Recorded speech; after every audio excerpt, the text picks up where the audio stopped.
আসসালামু আলাইকুম এভরিওয়ান, আশা করি সকলেই ভালো আছেন। আপনাদের সঙ্গে শেয়ার করতে আসলাম আমার ভাগনার সুন্নতে খাতনার কিছু সুন্দর সুন্দর মুহূর্ত। এখানে টুকিটাকি করে আয়োজন হচ্ছিল তাদের বাড়িতে যাওয়ার। এখানে অনেক কিছু নিতে হয়, পান সুপারি, সেমাই, চিনি, পিঠা এবং অন্যান্য অনেক কিছুই বানিয়ে নিতে হয়। এটা নানুর বাড়ির নিয়ম। আমি জানি না এমন কোনো নিয়ম অন্য কোনো এলাকায় আছে কিনা, কিন্তু আমাদের এখানে এরকম নিয়ম আছে। 2-3 দিন আগে যেতে হবে, ভাগিনা যেগুলো পরবে সেগুলো এখান থেকে নিতে হবে, যেমন শেরওয়ানি, পাঞ্জাবি, টুপি সবকিছু, সাথে সেমাই, চিনি, পিঠা, পান সুপারি এবং কি অন্যান্য সবকিছু। আম্মু আগের দিন চলে যাওয়ার পরে রাতে আমরা রেডি হয়ে নিয়েছিলাম মেহেদি পরে। সকালবেলা আমরা দুজনে হলুদ শাড়ি পরে বের হয়ে যাচ্ছিলাম, কারণ আজকে আমার ভাগিনার গোসল। আমি যেখানে সেখানেই যে সোনালি থাকবে না, এটা তো হতেই পারে না। বাড়িতে আর কেউই ছিল না, আমি আর সোনালি এখানেই ছিলাম, কারণ সোনালির আম্মু আমার আম্মুর সঙ্গে আমার ভাগ্নের বাড়িতেই ছিল। এখানে বাড়িতে যে ছোট ভাইগুলো ছিল আশেপাশে, সবাইকে নিয়ে আমি আর সোনালি এখানে চলে গেলাম। চলে যাওয়ার পরে এখানে বরণ ডালা, আসলে এটা একটা মজার উদ্দেশ্যেই করা হয়। এখানে কিছু সালামি দিতেই হয়। আমি যেহেতু ওর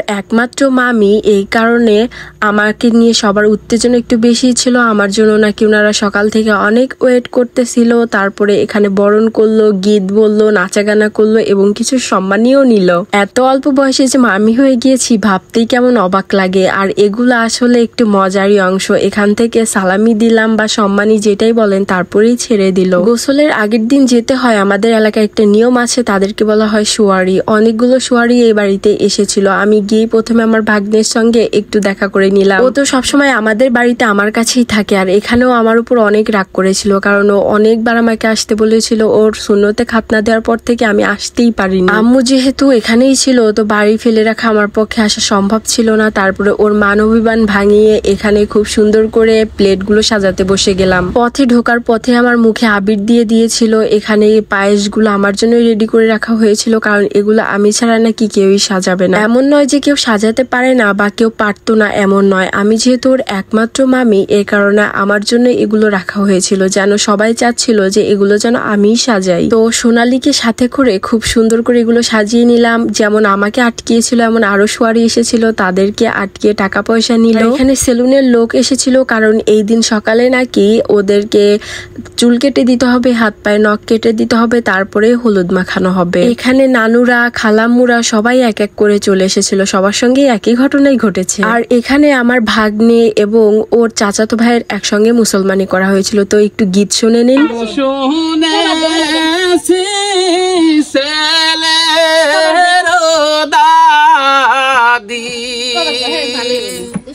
ও দাদি বড়ই গণ্যবান,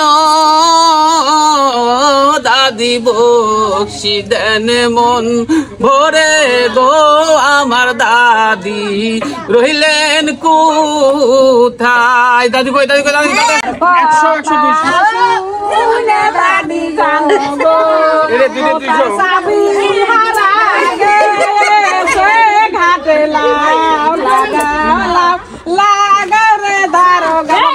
আসলে এরকম অনুষ্ঠানগুলোতে গ্রামের বাড়িতে এত পরিমাণে মজা হয় যা বলার বাহিরে। এখানে আমার প্লেটগুলো সাজানো হয়ে গিয়েছিল। এখানে ওদেরকে হলুদও দিয়ে দেওয়া হলো, হলুদ আর নিম পাতা বেটে। আমার ভাগ্নে তো শুধুমাত্র আমাকেই খুঁজতেছিল, আমার আন্টি কখন আমাকে হলুদ দিবে। তো আমি যেহেতু স্পেশাল এখানে নিজেকে নিজে বড় করতেছি না, এখানে সকলে আমাকে স্পেশাল ভাবেই দেখেছিল। কারণ আমার ননদের বাড়িতে আমি কাজের জন্য সেরকম যেতেই পারি না। ওদের আমাকে নিয়ে অনেক অভিযোগ, কেন আমি তাদের বাড়িতে যাই না। ওরা আমাকে প্রচন্ড পরিমাণে ভালোবাসে যা বলার বাহিরে। আমি এবং রহমানের আম্মু যদি কোথাও যাই, কেউ বুঝতেই পারবে না যে আমরা ননদ ভাবি, মনে হবে বোন। ওদের দুই ভাইকে আমি আর সোনালী খুব সুন্দর করে হলুদ দিয়ে দিলাম, ওদেরকে নিয়ে গেল। আর এখানে ওদের পায়েস খাওয়ানোর জন্য খুব সুন্দর একটা ব্যবস্থা করা হয়েছিল, কিন্তু এত পরিমাণে বৃষ্টি হচ্ছিল, আনন্দটা পুরোপুরি মাটি হয়ে যাচ্ছিল প্রায়। এখানে এবারে হচ্ছে নানি দাদিরা মিলে খুব সুন্দর করে সাবান শ্যাম্পু দিয়ে ওদেরকে গোসল করিয়ে দিচ্ছিল, এবং নতুন যে পোশাকগুলো এনেছিলাম, লুঙ্গি, গেঞ্জি, তারপর শেরওয়ানি, পাঞ্জাবি, এগুলো ওদেরকে এবার পরিয়ে দেবে। ওর একমাত্র মামি, আমার একটু সেজেগুজে পটের বেবি সেজে না থাকলে হয় নাকি? গ্রামের মুসলমানের বিয়ে বাড়িতে দেখবেন অনেক কাদামাটি করা হয়, কিন্তু এখানে এরকম কিছুই করা হয়নি, কারণ আগে থেকে এগুলো আমি নিষেধ করে দিয়েছিলাম। এই যে পায়েসের ডালাগুলো, এগুলো প্রত্যেকটা আমি নিজে হাতে একাই সাজিয়েছিলাম এবং এটাকে কিন্তু যথাযথ সম্মানই দিয়ে আমার থেকেই নিয়ে এসেছিল। তারপরে আমি এই ক্লিপগুলো নিয়েছিলাম। আমি কিন্তু সম্মানই শুধু দেইনি, নিয়েছি। আমার ভাগ্নে এবং আমার ননদ চেয়েছিল